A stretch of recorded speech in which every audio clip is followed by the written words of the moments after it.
Merci beaucoup Anna Rocha. Paate Galok ayre laawo ña nga ca Podor fu ci nekk benn waxtu du une heure jot na fa waxtu woowee moo jot ci rajo Futur Média xibaaru digg bëccëg gi salaamaaleykum. Mamadou Mohamed Ndiaye. benn waaye ak doomam di américain jokk ci yoonu Niassène ñu faat leen ca kawoon ga ca ñu faat kenn ki kon ca kawoon ga ca Kaolack ay samba boy ñoo leen songu dal ci seen kaw yóbbu seen ngànnaay gaañ leen ba ñu leen yóbboo ci l'hôpital ca la xale ba faatoo ci l'hôpital El Hadj Ibrahima Niass bu Kaolack jëf joojee tax na ambassade du États-Unis fii ci Ndakaaru yónnee foofu délégation ngir ñu dem xooli yëf yi ak it fan la toll natt gi ñuy natt tolluwaayu guerre ci àdduna bi Sénégal kon ma ngay gën di sëxin ci réew yi ñuy gën di guerre loolee waa forum civil di xamle ne li ko waral bokk na ci ñiy def te dara du leen ci fekk sàkku nañu it ñoom forum civil ñu publier rapport yi nga xamante ne ji Cour des comptes ak IGE génne nañu ko lu aju ci mbirum Petro-Tim bi nga xam ne kenn waxatu lu ca jëmit ñu wax nit ñi ana kon fan lay mujj ñi nga xam ne ñoo di jàngalekat yeeg grève ak marche nationale boo xam ne fas nañu ko yéene amal G7 ñooy def lu ni mel ci xibaaru digg bëccëg gi daañu ñëw ak yéen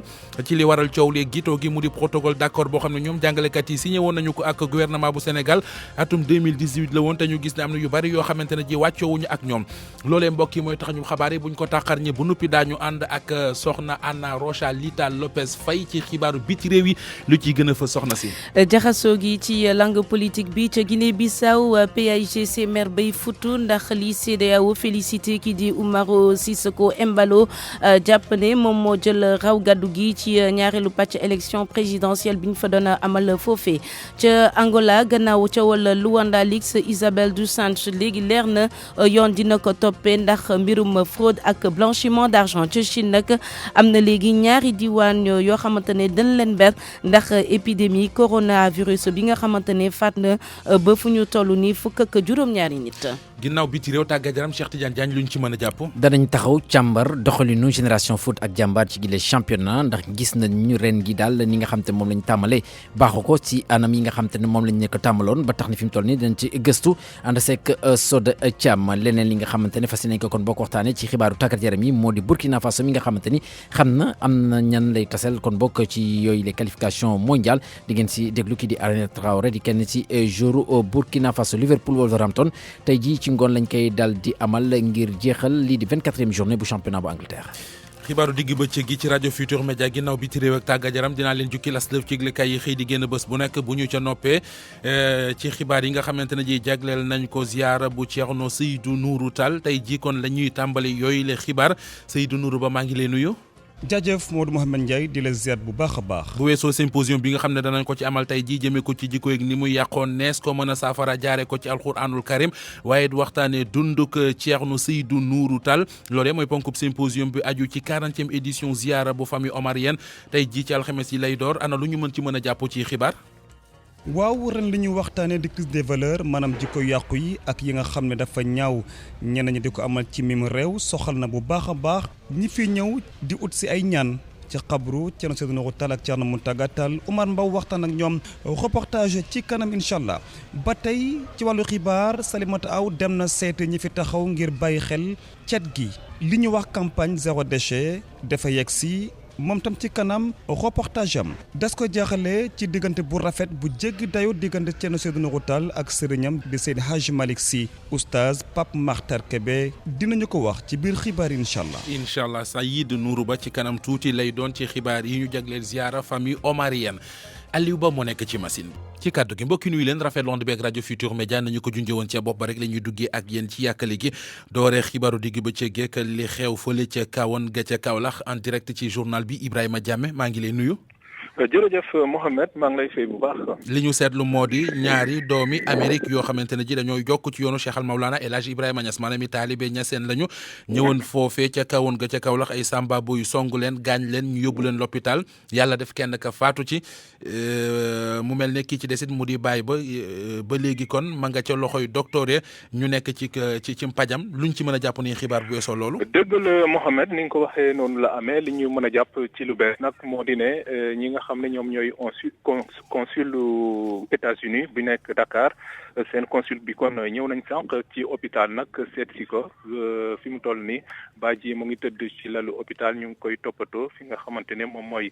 bloc orthopédiste ki nga xam ne nag moom moo di doom ji wax nga ko dafa mujjee ñàkk bakkanam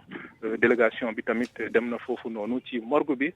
dem seeti corps bi sànq rek lañ jógee fi nga xamante ne moom moo di kër gi présentement ñoo ngi nii jàkkaarloog kër gi nga xamante ne fa la jëye ji amee waaye consul bi ak délégation bi nag dem nañ dellu nañ waaye fi mu toll nii askan waa ngi taxaw ci kanamu kër gi di mettitlu li nga xamante ne moom moo fi xew daanaka quartier bi boo ko seetloo ay kër yoo xamante ne yu bëree bëri yoo xamante ne dañ leen di liggéey waaye pareegul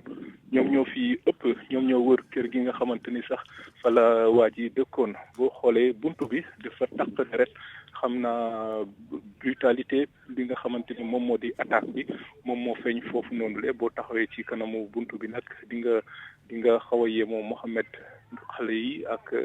waa quartier bi génn nañ di xool li nga xamante ne moom moo di en tout cas cong bi nga xamante ne moom moo fi amoon ni ci barke biig donc Mohamed li ci bees moo di ne consul États-Unis ñëwoon na fi kon seet si yëf yi ni mu demee dem nañ fi nga xamante ne moom moo di kër baay ji pour seeti kër yaay ji pour seeti ko kon fi nga xamante ne moom moo di Medina Baye donc présentement ñu ngi fas ka woon fi nga xam ne moom fa la cong bi amee woon. très bien Ibrahima xam naa ci kanam nañ ci dellu ak yeneen i xibaar mu gën a gaawee. jërëjëf Ibrahima dolli ci rek ne xale boobee nga xam ne moo faatu ci cong gi Basirou Cissé lay wuyoo bàyyi ba ca mucc te nekk ci loxoy docteur yi mi ngi wuyoo ci turu Abdoul Aziz Cissé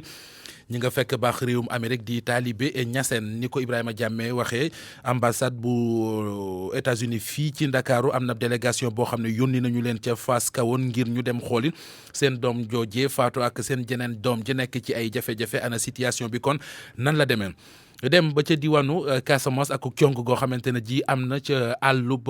ñàgg ba foofee ay nit yore seen i ngànnaay daal ñoo dogalee ñaari watay 4x4 yoo xam ne nee nañu ay 200 la ñu waa Sodifitix ñoo leen moom ña newoon ci oto yi ñu wàccee leen jël seen i bagage ak la ñu yoroon ne teraanga bu nuppi jël oto yooyu yóbbu ca ne ñëwoon ci oto ba ci xibaar yu ñu jot bokk na ci ñetti jigéen ak ñaari góor gannaaw bi nag it ñoom it xaaruñu gendarmerie yi ñëw ba mën a wéyal enquête bi ci jamono jooj ñi nga xam le ne daal gendarmerie ba boobee la ci diwaan ñi ngi sàkku ci chauffeur bi doon dawal oto bi mu ñëw defi témoignage ngir ñu kon mën a yembal enquête bi tey dimbali leen ci enquête bi leerali Max Click Kanfane. ci booru 5 heures ci ngoon la force de sécurité défense féete ci bile zone la ñu xam ni am na braquage ci peggu forêt classée bu Nianga diggante Sinthiane Tening ak Saare Tening ay nit yore seen gànnaay ñoo cong ñaari auto 4x4 type L200 jël lépp li passager yi amee defkatu ñaawteef yooyu sa dañoo yóbbaale auto yi ci xibaaru brigade gendarmerie Samin waaye fu mu nekk ne amaguñu ba léegi lim ay nit ñu agressé ak it tolluwaay ñi def ñaawteef yooyu te amee ay nganaayu takku ci xibaaru gendarmerie waaye ab source bu jege kenn ci victime yi xamal nañu ni juróom lañu ñaari góor ak ñetti jigéen te it oto yooyu Sodefitex ale moom agresseur juróom nit yooyu dañoo mujjee daw gannaaw bu ñu amalee seen ñaawteef bi waaye ci ban bërëb kenn xamul ñi nga xamante ne ñoom la ñu dogaale noonu gannaaw bu ñu nekkee ci tiitange dañ leen mujjee rawale ci Kolda loolu waxal gendarmerie Samin mujjewuñu leen déglu big ci mbir moomu waaye commandant brigade bi xamal nañu ni sakku na ci ñaari chauffeur 4x4 yooyu ñu jaar ci brigade bi ngir mu mun a xam lu xew dëgg-dëgg buñ ko wooyee téléphone ci suba si meeru Nianga xamal nañu amul leen lu muy wax ci mbir mi bu ñu xamalee ni mbir moomu dëgg am na waaye Yoro Mballo yàgg na joytu ñu delloo si ay cantonnement militaire ci yeneen i bërëb yu département Goudomp rawatina ci commune am nga xamante ne askan bi yàgg nañu doon victime vol à main armée dem si sàcc mu jur gi ak yeneen i agression ngir ñu mun a seetu ci anami ba kaarange nit ñi ak seeni am Sédhiou Max Euclide Kanfani RFM. Max Click Kanfani defu taxaw seetlu ci bandi yeeg ni ñu tegee der jamono ji ci réew mi seetlu gi moo di ay cong yu ñuy dégg ay nit yu ciy faatu bokk na ci braquage boo xamante ne ji amoon na ci Touba ñu ko def yoroon seeni ngànnaay bu dul loolu ci tig-tiglu Casamance geeg li ko wër bi ci mujj kon démb la ci diwaanu Kaolack di Samba Boy yore seen i ngànnaay songu fa ak njaboot ba kenn jaare ca faatu loole lépp indi taxaw seetlu tax Mohamed Ali Mouba laaj ko ñoo xam ne seen xam-xam dafa jëm ci wàllu kaaraange ak ni muy doxee ana wan yoon la ñu war a jaar ngir jële fii xeetu banditisme gi bëgg a jéggi dayu ci mille réew Mohamed Ali Mouba. buñ sukkandikoo ci commissaire à la retraite bii di Boubacar Sadio banditisme bi boo xoolee bu baax déplacé wul ci Dakar dem ci région yi dafa am kay loo xamante ni daanaka dañ ko seetluwul. bandi yi léegi ñu ngi fu nekk li ñu doon gis Dakar te amul woon ci région bi léegi mu ngi ci région yi donc aussi jarul xëy na ñuy ñëw Dakar li ñu soxla mu ngi ci région yi donc moo tax ñu évoluer foofu ci région bi. kii di commissaire de police à la retraite Cheikhna Keita moom itam feelu ko ci wàllu woolee. ci biir région yi dafa amoon ay forme délinquant yu fa nekkoon yi nga xam ni région yi mel région périphérique yi mel noonu la ñu meloon avant comme délinquant moom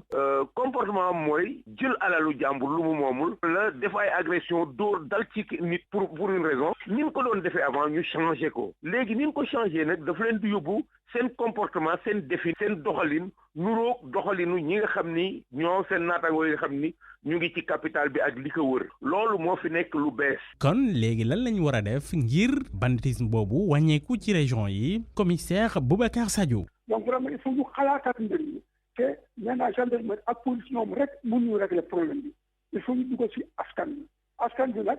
police gendarmerie pouvoir public yi ñoo war a teg jumtukaay yi nga xam ne askan bi dina mën a ñëw fekk si leen ñu bokk waxtaan léegi ñu jàppale leen si liggéey bi. commissaire Keita jàpp ni dañoo war a gën a densifier maillage bi gën a liggéey ak population yi itam. service su police yi ñu gën leen tas police bi gën a jege askan bi gën a jege police bi ci taxawaay ak ci teewaay ci li nga xam ni moom lay tawat da nga koy def te tout le temps nga nekk ci à ce moment bu la délinquance bi rawee di nga ko mën a def. gën a liggéey ak population yi gën a def proximité waaye nag bu ñu foog benn yoon délinquance bi dañ koy jëlee fii ndaxte loolu ci société bi la nekk contrôler ko rek lañ mën na.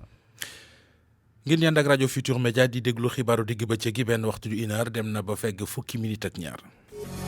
pour man RFM mooy rajo bi gën a jege askan wi. RFM rajo bi jaamu seen soxla. waxtaane wàllu njàng mi diwaanu Tambacounda G7 ànd na bokk nañu kon ci combat bi nga xamante ne ji dafa jëm rek ci seeni nattangooy jàngalekat ak professeur yu philosophie yu foofe ñi ngi koy dund ne ay jafe-jafe bokk na ci li ñu tëyee seen ay note loole nag tax na daal ci seen gis-gis ñu ne dañuy jàpp ci xeex bi nga xam ne G7 ba ca boobu la diwaan mi ngi koy xeex ñu ànd ak Moussa Omar Gueye fële ca Tamba ci reportage. njàng ak njàngale bi rawatina ci daara yi nga xam ne dañu fare ci nguur muy école publique rawatina yu diggu doomu yi ak lycée yi fi mu ne nii daanaka tey jii dañu xëy daal di amal gàntal boobu nag ñi ko amal ñoom ñooy ñu bokk ci kuréelu jàngalekat yi ñu naan G7 Souleymane Fikou moom mooy secrétaire général fii ci diwaanu Tambacounda SAEMS muy wax ci kàddug G7. académie Tamba bi grève bi respecté nañ ko parce que démb après bu ñu defee woon débrayage ba pare plus de 95% enseignants yi dañoo suivre nos doon agent ñi bokk fonction publique enseignants yi dañoo néew indemnité moo tax ñu ne léegi état defal harmonisation pour que ñëpp mën a gis seen bopp profilo parce que ñoom seen formation bi subir lu ñu wax injustice am na ñu xam ne 15 ans def nañ ko ñuy jàngale mënuñu am bénéficier formation déwél la formation bi war a jeex ren ñi leen formé école normale dañu tey seen note ñu ne duñ leen jox seen note parce que nguur feeñu leen suñu inquiétude mooy que su fekkee nguur feeñu leen ba le 31 ren yi dinañ am année blanche parce que mënuñu inscrire day fekk université désactivé na seen logiciel d'inscription bi ak presque ñaar fukk professeur la boo jëlee ci académie Tamba bi yëpp. ci Tambacounda gis nañ ni nag lu jëm ci wàllu xeex bi nga xam ne ñu ngi koy xeex seen digg ak nguur ñi nga xam ne ñoom ñooy waa G7 ci Tamba fas yéene jàppale bu baax a baax professeur philosophie yi nga xam ne ñu ngi fii boobu negee ni si lu jëm si seen wàllu formation yi nga xam ne ñu ngi ko doon ak seen i examen daanaka dafa gàll guusee Moussa Omar Gueye Tambacounda rajo Futur Média. Moussa Omar Gueye jàpp leen ne ginnaaw débrayage bi nga xamante ne ji amal nañu ko nag démb syndicat gi jabootee jàngalekat yi tënk seen bopp ci G7 tey jii ci alxames ji gerew la ñu xëyee gerew boobee nee na bu ñu ci noppee daañu ci toftal ab marche nationale ci diggante place de la nation mu di place Obélisque ba ca rond point télévision nationale foofee kon la ñuy doo amal seen marche bi marche boobee nga xam ne G7 namm nañu ko nag am nañu ci autorisation préfet bu Ndakaaru jox na leen autorisation jàngalekat yi di ñaawlu yeex a jot gi ñu yeex a jot këyit woowee ñu teewlu kàddu yi Abdou Fati mooy secrétaire général bu CELS authentique ci kaddu ci micro Alaaji Njoogu Jën. sànq la ñu préfet wax ni autorisé nañu marche bi c'est que autorisé nañ ko mais am nañu lu ñu naqari. waaw lu ñu naqari mooy ñun déposé nañ ko à temps dans les normes préfet daf ñu war a dimb ba tey ñu ngi fay jaabante teel ñu notifié parce que camarades yi ñuy jóge Louga jóge fu ne pour ñu informer leen ñu ñëw lii yëpp si jéem a gàkkal marche bi la wante du ko mën enseignants yi dinañu génn ak marche loolu daal ñu ngi koy dénoncé te marche bi incha allah dina am préfet autorisé na ko mais ci anam yi mu ko autorisé la ñuy ñaawlu di wax ni préfecture nit ñi la fi nekkal préfecture dafa war a recevoir ay courrier amul ay jours ñu muy recevoir ak ñu bañ a recevoir courrier ba pare dafa war a notifier nit ñi à temps loolu daal ñu ngi koy ñaax préfet pour la prochaine fois mu def ko parce que li muy indi après confrontation dina nekk mobilisation bu am solo même su dee préfet bu gën a ko yàq mais defe naa ni travailleurs yi sax dinañu génn képp kuy travailleur ñu ngi koy woo si marché bi képp kuy démocrate ñu ngi koy woo si marché bi li mu bëgg du am mooy fexe gàllankoor ko marché bi du am xoqatal nit ñi tiital nit ñi tardel yëf yi mais incha allah dinañu relever le défi de la mobilisation suñu nguur gi jekkiwul ñu defaat défi de la mobilisation dans toutes les régions du Sénégal. kooku di Abdou Fati secrétaire général bu SELS authentique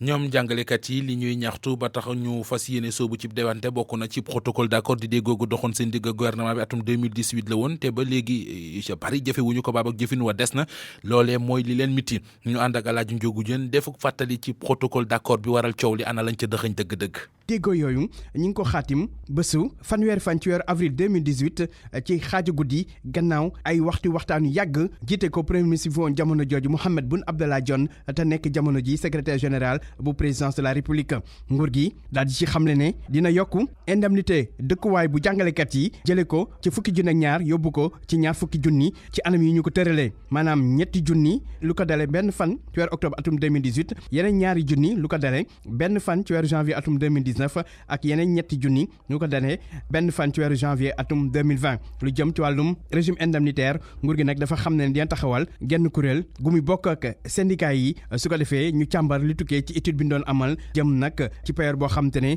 dina yemale ñëpp ci fonction publique bi beneen ponk bu yiteel lool jàngalekat yi mu jëm ci wàllum lenteur administrative yi di yéexaay ci wàllum kayit yi ngir reclassement yeeg yeneen ci loolu nguur gi xam ne dinañ gën a baral liggéey bi ci guichet unique bi rax si dolli tamit daañu fexe ba li ci bëree bëri ci xarala yu bees lañ koy jaarale dootu nekkati ay kayit lu soxal nag wàllu rappel yi nguur gi nag dafa jël dogal ne dina fexe ba rappel yi ñu fay ko ci diiru ko ñetti at lu ko dalee 2018 mu nar a doon nag ñaar fukki milliards jàpp ñaar fukki milliards ak juróom at mu ne beneen poñ ji wàllum prêt DMCI di prêt yoo xam te ne nguur gi da koy jox jàngalekat yi ngir seen dëkkuwaay jaarale ko ci direction de la monnaie et du crédit nguur gi nag daal di xam ne convention yi ñu xaatimoon ba 2016 daañu ko fay gën ngaa yéex weeru septembre atum 2018 waaye tamit daañu fexe ba pay gi di nekk loo xam te ne lu sax lay doon dootu taxawati yeneen i poñ yu ñu tënk ci protocole d'accord boobu ñu xaatim fanweeri fan ci weeru avril 2018 ñeel wàllum dëkkuwaayu jàngalekat yi naka noonu tam taxawal gu ñu war a taxawal corps des administrateurs scolaires ak tamit lii di njàngalem arab ci Sénégal. nat gi ñuy nat réew yi ci àdduna bi ci wàllu ger ak jéego ya ñu cay def rapport ba génn na mu di indice de perception yi gis nañu ne Sénégal jógeegul ba léegi ci réew yi ñu gën a ger ci àdduna bi ne téeméeri réew yi ñu jël Sénégal ma nga ci ñeent fukkeelu place ba ak juróom loole nag bu ñu sukkandikoo ci kàddu yu forum civil li ko waral bokk na ci daal def te dara du la ci fekk gi am ci réew mi organisation boobu di sàkku ñu siiwal rapport yi nga xamante ne ji moo tukkee ci Cour des comptes ak IGE yi ñu def ñu siiwal ko ba ñu xam la ca nekk waaye mbirum Petro-Tim yi ñu fi sulli woon te dara ji teguwaatu ci ñu topp ko ba xam fan la wànnente mujj ak i gëtam tey jii lañ doon siiwal boobu les rapport ASB Amadou Sabar Ba. Sénégal ci li nga xam ne mooy wàllum ger defu ci ay jéego yu am solo ki wax lu ni mel di forum civil ginnaaw benn rapport boo xam ne def nañ ko ci atum 2019 ci firnde li nga xam ne mooy affaire 94 milliards ak li nga xam ne mooy Petro-Tim kuréel gii di forum civil dafa bëgg rek ñu indi ci ay gindi Birahim Seck mooy coordonnateur bi. doyen des juges dañ koy gën a ñaax di ko gën a encouragé comme dem na ci pour leeral askan bi ci 94 milliards naka la demee di ko gën a sas pour mu leeral askan bi pas ci dossier boobu kese mais également Petro-Tim également le doyen des juges war na gaaw wax askan wi naka la Sénégal joxe ñaari bloc bu Kayar ak bu Saint-Louis à Franck Timis. beneen mbir Big Togo ak li nga xam ne mooy coowal Prodac forum civil di ñaawlu ni ñu politiser yooyu les dossiers te bëgg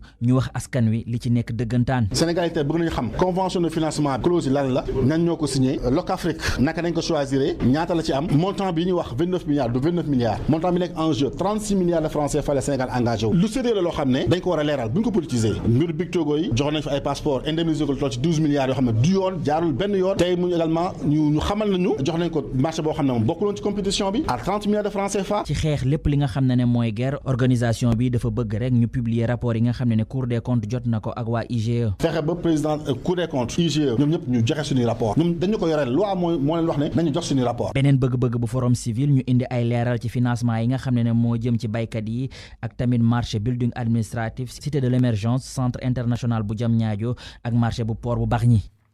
waxtaane wàllu politique ak gis-gis bi nga xam ne Moustapha Diakhaté gis na ne bu ñu ca jaaree danañ mën a sauver parti bi di Alliance pour la République bokk na ci instance yu parti bi ñu daal di tas lépp taxawal benn direction collégiale bu jëm ci nu muy doxalee maanaam refondation parti bi di APR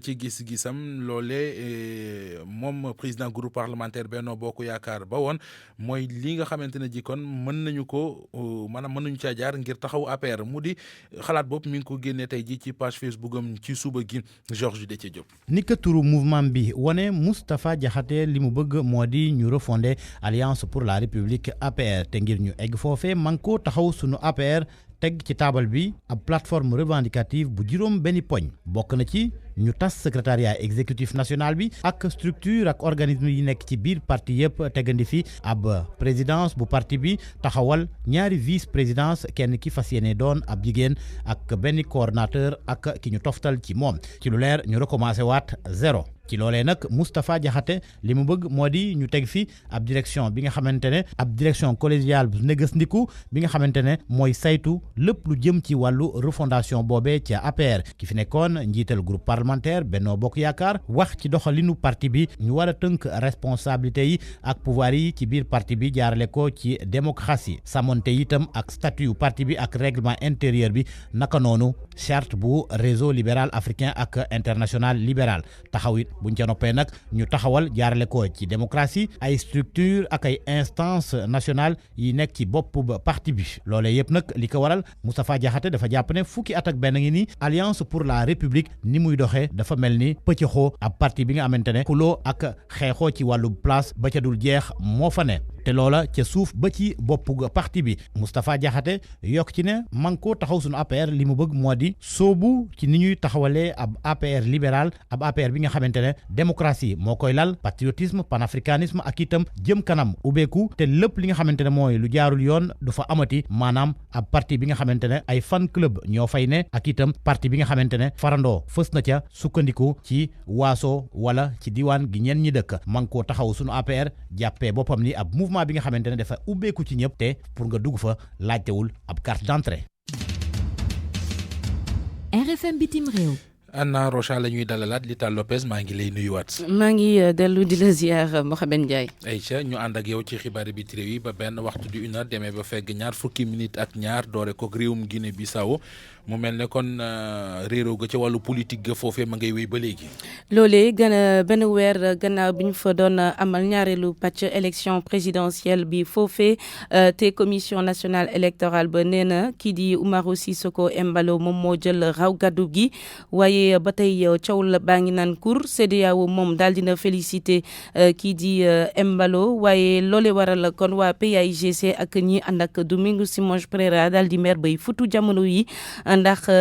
jot nañ déposé ab recours ca Cour suprême leeral yi ca Bissau ak Noa Mankali. ci communiqué parti africain pour l'indépendance de la Guinée du Cap-Vert PAIGC moom dafa ne nangul te àndul ak déclaration boo xamante ne moom la commission bu CEDEAO def day reconnaître résultat définitif yi xamante ni moom la ñu amoon ci élection présidentielle ci communiqué am parti PAIGC xamante ni moo nekk di jàppale Domingos Simões Pereira dafa teg recours contentieux électoral xamante ni dañoo ñaan Cour suprême de justice ndax kooku ñaan commission nationale électorale mu présenté résultat yi PAIGC mu ne CEDEAO lu mu war a def mooy ni mu reconnaître loi yoo xamante ni moom la Guinée-Bissau am ak tamit arrêt xamante ni moom la Cour suprême de justice ak clarification bu mu ñaan ndax commission nationale électorale def te procès boobu mu ngi ànd te ba léegi mun ñu am résultat électoraux définitif waaye tamit provisoire ngir tolox-tolox xamante ni moo nekk di daw ci Cour suprême suprême ngir résultat yu second tour yi ñuy fàttaliku ne CEDEAO moomu dafa gërëm démb candidat xamante ni mouvement pour l'alternance démocratique Madem G15 moo koy jàppale Oumar Sissoko Embalo xamante ni moom lañ commission nationale électorale déclaré comme vainqueur bu scrutin ak 53,55% des voix contre adversaire am Domingos Monsfera xamante ni mu ngi am 46,45% te parti bu ko jàppale mooy PAIGC Nuwamenkeli Bissau RFM. ñu wax lu soxal comme président Ouattara moom sonnul tàyyiwul ci banque éco bi di xaalis bu bees bi nga xamante ne moom la réew CEDEAO yi tànn ngir wutu fi franc CFA bi ca Londres gi mu nekk bokk ci sommet Royaume-Uni Afrique président ivoirien bi xàpp na sax africain yi nga xamante ne ñu ngi leen di dingat jàpp ne éco bi mën nañu dem sax ba yaatal ko ci weer ko kon ci euro bi waaye itam ci dollar bi ñu déglu ko président Alassane Ouattara mi nga xamante ne nekkoon na ci live Facebook ci site radio télévision bu Côte d'Ivoire. Je suis un banquier. Je considère que l'arrimage. banquier laa nag xanaa mën ngeen maa nangul du ma cuune nag ci wàllu boobu jël suñu xaalis bi di éco wéer ko ci euro mais loolu lu ci ne loolu kay moo war sax parce que ñun France la ñuy gën a jëflanteel ci wàllu jënd ak jaay te réew mi ngay gën a jëflanteel ci moom nga mën a wéer sa xaalis donc wéer ko ci euro bi mooy yoon France garanti suñu xaalis.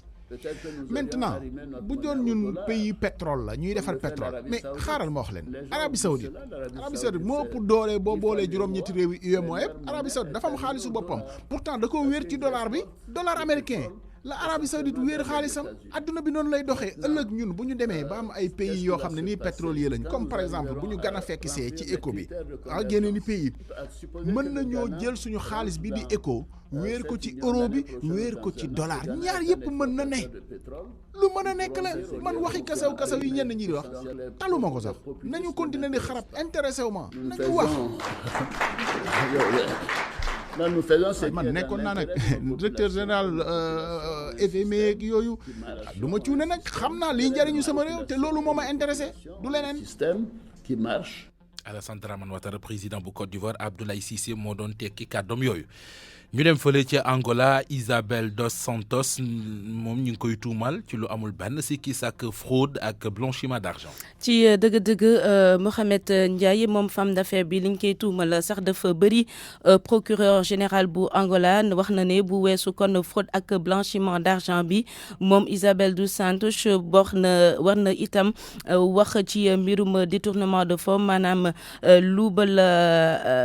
luubal ay koppar def itam trafic d'influence ak yeneen xeetu délit yoo xamante ne war nañ mën a toppee kii di Isabel dos Santos procureur général Elder Pita doon ci amal jano ak taskatu xibaar yi ni ki démb ci ngoon fële ca Luanda di capitalu Angola leeral yekk Daouda Diouf. mbir maa ngi gën di tar nag ci nga xamante mooy Isabel dos Santos nekkoon doomu njiitu réew ma fa nekkoon ca réewum Angola ñu koy wax José Eduardo dos Santos ndaxte nag procureur bi nga xamante ne moo nekk ci réewum Angola ñeen nag ñu ngi tuumaal ki nga xamante ne moom mooy nekkoon doomu njiitu président boobu loo xam ne dafa luubal ab xaalis tamit def ay fraude yoo xamante ne daal ci alalu yoo xamante ne alalu ko réew ma la ñu gis ne nag jamono yi yoonu ko Angola ñu ngi sàkku ñu àtte ki nga xamante ne mooy Isabel dos Santos bokk na tamit loo xamante ne dañ koy tuumaal bi nga xamante ne moo nekk njiitu groupe pétrole public bi di Sonangol ñee nag dafa jëloon alal yoo xamante ne ak ay moomeel yoo xamante ne daal waru ko yëkkati te tamit dafa defoon faux ci ay écriture maanaam dafa bind boo xamante ne jaarut ci yoon tamit doon def trafic d'influence ñu fàttaleen nag ki nga xamante ne moo nekkoon doomu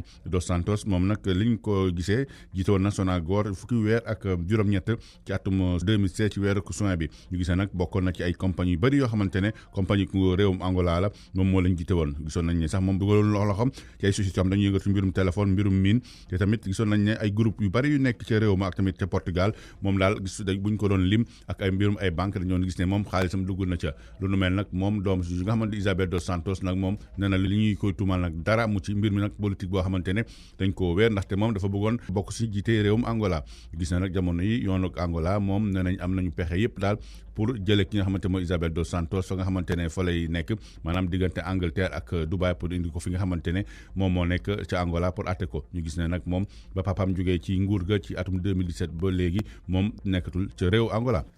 ñu jeexalee fële ca réewum Chine Anna. ba tey bàyyi leen turu Chine yi ngeen di bëgg lim ci rajo bi ndax dëkk bi nu mu tudd Wangang. waa xam naa xeet yooyu la rek xam nga man nag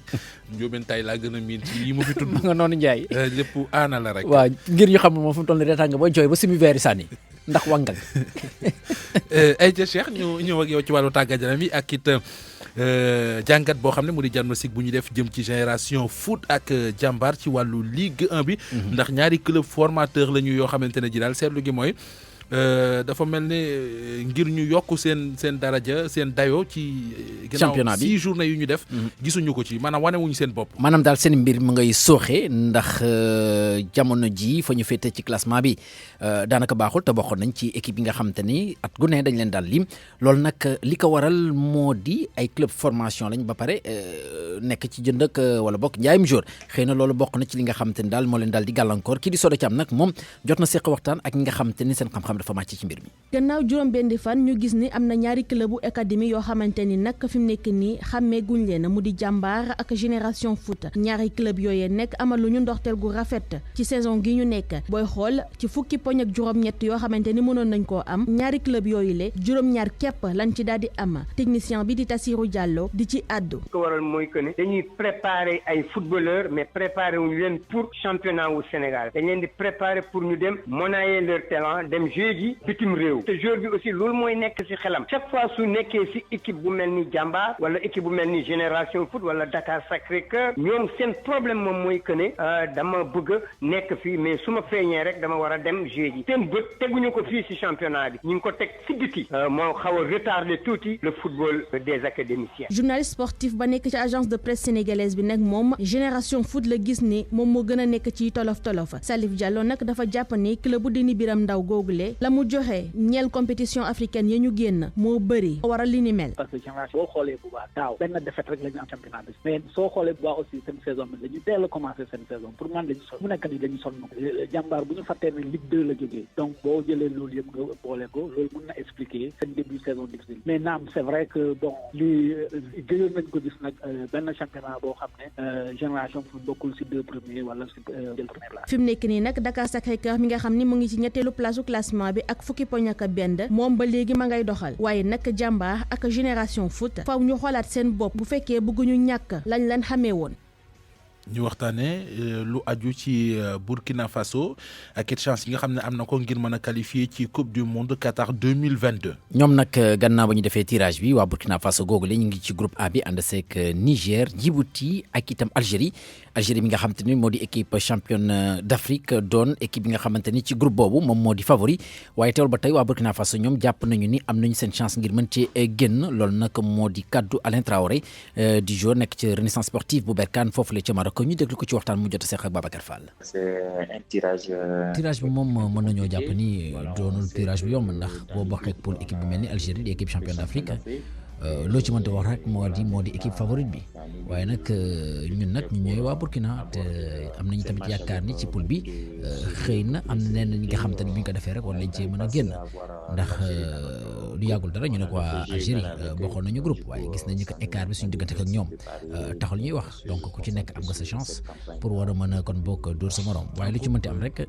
jàppale ni daal ñun danañ ko waajal ci anam yi nga xam te ne mooy yi gën maanaam def ceeg dal ànd seeg sérénité ngir mën a fexe kon bokk nañu amee ndam ngir fexe itam nuñ ci génne. waaw dëgg la nag mën nañoo jàpp ni daanaka mooy suñ dernier barreau d'honneur si génération bi nga xam te moom lañ daal di ne ba tax na tey jii jot na itam ñun ñu bégal peuple Burkina Faso ci naka maanaam fexe ba créer surprise ci poule bi donte nag Algérie moo di favori waaye ñun itam am na li nga xam te ne mën nañ ko en terme d'expérience ci wàllu football itam am na li nga xam te ne mën nañ ko ba tax na fi mu toll nii danañ def suñ kéem kattan ngir fexe kon bokk suñu génération bi maanaam jeexaleeg sur une bonne note maanaam fexe ba qualifié ci prochaine coupe du monde. ay ci Alain Traoré yaa doon tekki ay kàddoom. voilà mi ngi noonu. jeexalee ak wàllu football Liverpool Wolverhampton daañu football tey jii ci ngoon gi lay doon la ñëpp laaj nag mooy ndax Liverpool day continuer rek di maanaam ni ko la fi waxee tegu der am ndax gaañe danañ ko fotoñ. waaw mu nga noonu ndax ba saison bi door rek léegi ci googule championnat bu Angleterre toll ci 24e journée ba tey jii nii Liverpool amagul benn défaite match yëpp da leen daal di gagné am cote benn match nul moom nag tey jii digganteem ak Wolverhampton lay daal di doon Wolverhampton mi nga xamante ni itam équipe la bu baax bokk ci li nga xamante ni moo di ñu jiitu jamono gi donte sax moom mu ngi ci juróom-benneelu place jàpp juróom-ñaareelu place ci google classement waaye war naa mën a indi surprise waaye li ci mënti am rek jàppale Liverpool dana desandi di nekk ci bopp raw gàddu gi fi mu toll nii jamono gi ñuy wax yéen tembe moom ngi rawee lu toll ko fukki peñ ak ñett. Manchester City féetee si ñaareelu place bi Norwich Watford ak Bournemouth ñoo di équipe nga xamante ni bi fi championnat bi yemoon danañ wàcc ci wàllu deuxième division di championship foofule ca Angleterre. Watford moom bu mu wàcc. waaw bu Ismaïla Sarr. moom ne yeneen wàcc kay moom. waaw ñoom de fi mu toll nii ñu ngay góorgóorlu nag wax dëgg yàlla ndax féete woon nañu ci place yu gën a bon yi sax mais jamono gi ñoom ñoo di maanaam relégable lañu waaye ki nga xamante ni moo di premier non relégable ñoo tolloo ki poñ daanaka goal average rek daal di rawee te daagu gi nga xamante ñu ngi koy def boobu ak léegi buñ ci góorgóorloo tuuti ànd ak Ismaïla Sarr ñoom Diney ak Deulofeu mën nañu jàpp ni seen opération maintien danañ ko réussir. yàlla baax na Cheikh Tidiane Diagne.